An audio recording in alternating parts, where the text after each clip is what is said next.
obago ng'anyo e chuny boma ma Nairobi ka gidwaro migawo mar thieth mondo winj kwayo margi moting'o dwaro mondo ondik jochiw thieth mag UHC e yo mongirore tok tiyo e yor orak kuom thuolo mar higni 6. Giwacho ni sirikal osebuono dwaro margi kata bed ni gitiyo tich manimba e kinde midhusi mar korona.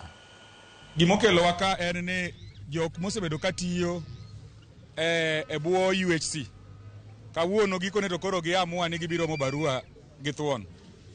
Gintie ka gidwa dhi kawo barupe, giseamua ni gisebedo ka girito governors mondo migi barua. Pesa nosechiw gi od bura mamalo ma Senate nosechiwo pesa. Ma pesa nonego bed ni governors kawo to miyo jogi barupe to gichako tich. That the UHC workers be confirmed under the national government because the money is there.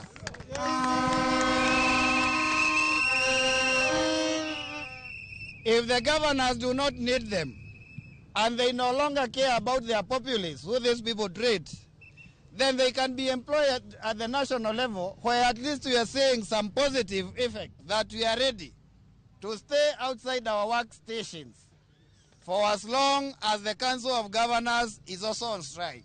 Yes. Because they are the ones on strike. Yes. We agreed they signed CB